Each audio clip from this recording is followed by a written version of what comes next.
Balamın qanlı paltarıdır. Anam çox gəlir, anamız hər dəfə. Bir ananın üstünə qanlı köynək gələr.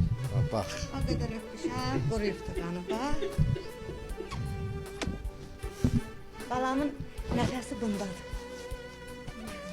Balamın əyindən çıxarıblar ki, da Emin apara bilmirik, paltarını aparaq, bunlarla yatıraq. Bu Emindir. Balamın nəfəsi bundadır. Yəni, belə yaşamaqdırsa, yaşayıram da peşək.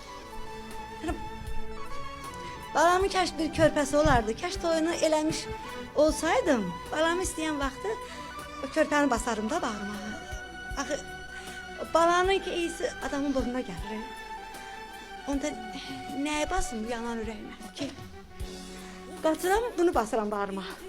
Deyirəm, bu mənim balamın nəfəsidir. Bax, təri. Yumaram ki.